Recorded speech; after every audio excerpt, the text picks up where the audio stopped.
It's time for another edition of Light No Sky.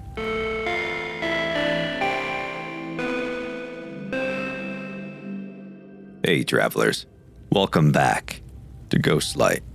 Okay, here I am, once again, on my Light No Sky save, and this will be episode 2. So in case you haven't heard, Light No Sky is a collaboration between Captain Steve, Professor Cynical, and Ricey's Starship Emporium, where their individual factions recruit other players, and we all play No Man's Sky as if it were Light No Fire. No ship, no tech, just a mount and your survival skills. Okay, so when I loaded onto the Light No Sky planet, I immediately noticed 2 things. First, there were quite a few new people on the ground.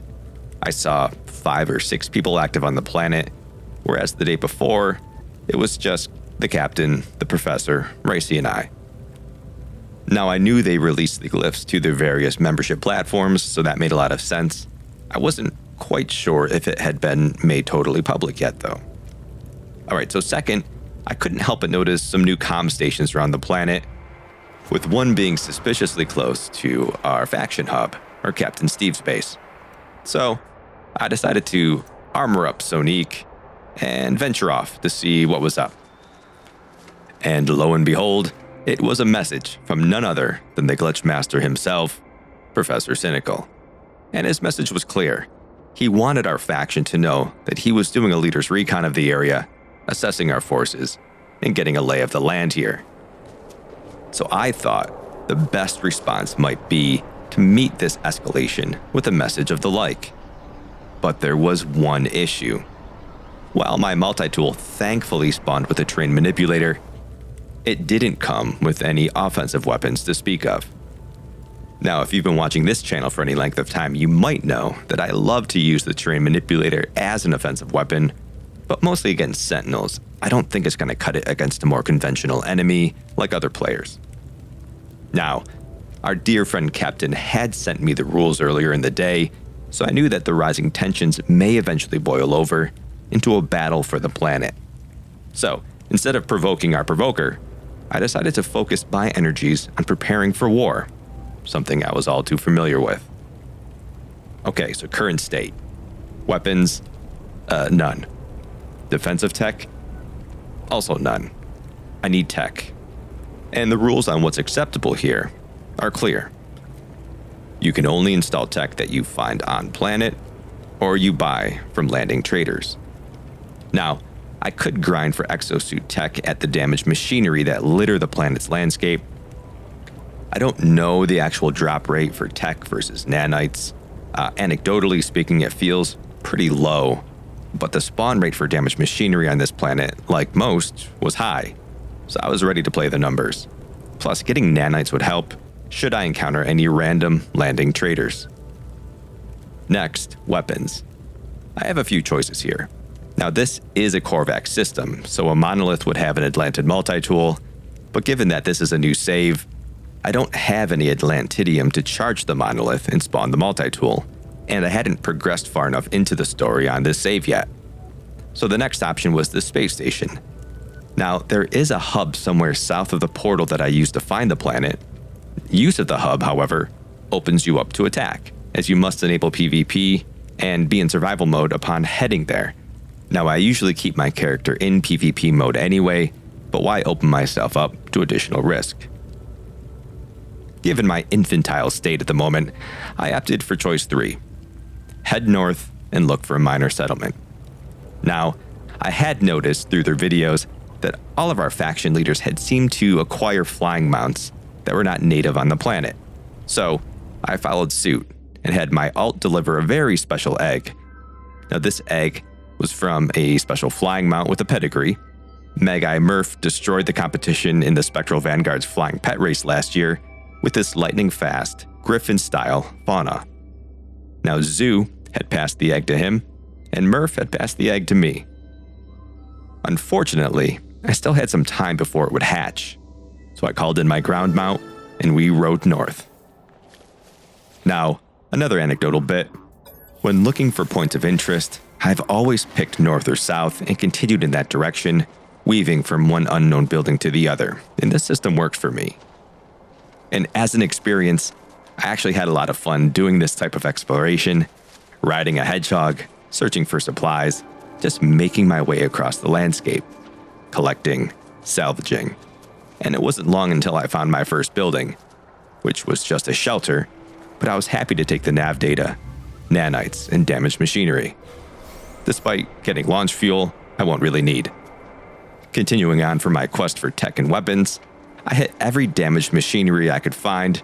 Aside from nanites, I did eventually find an A-class movement module. Okay, not bad. A little later, I encountered my first wandering trader, where I picked up an X-class movement module. I figured that this would help me in my journey to find more combat-related tech, at least at first.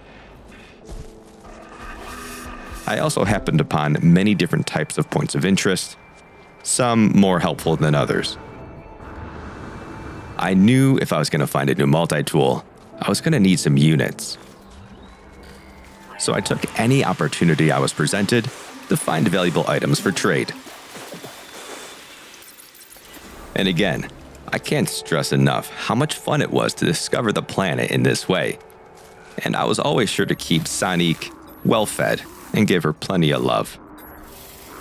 Eventually, I finally came across a minor settlement.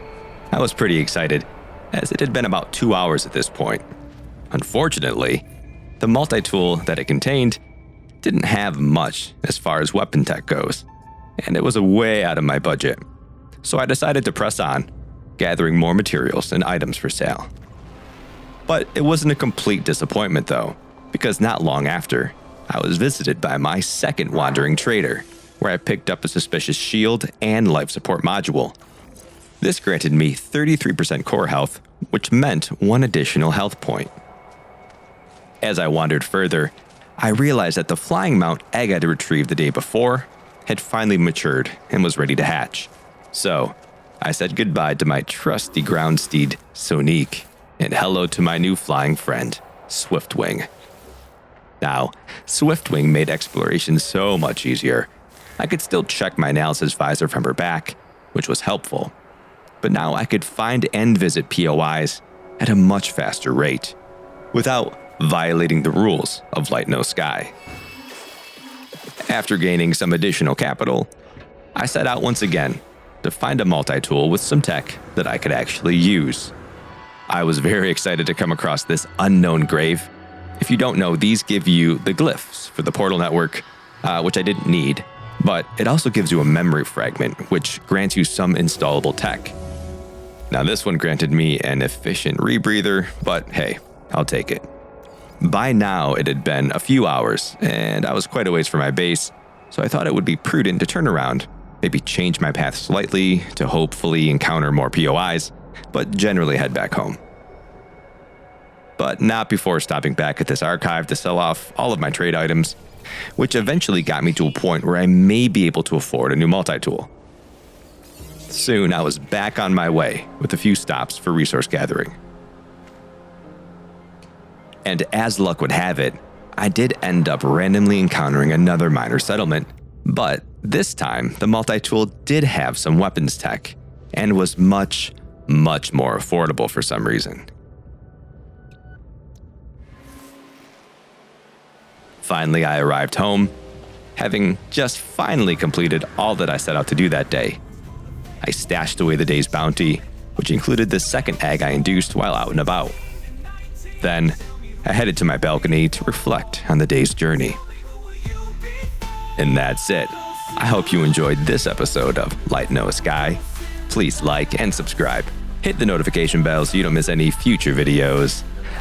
The biggest of shoutouts to my YouTube members at the Interloper tiers and my Rift Walkers, Miyogi, Miss Merc, and Rage and Furball.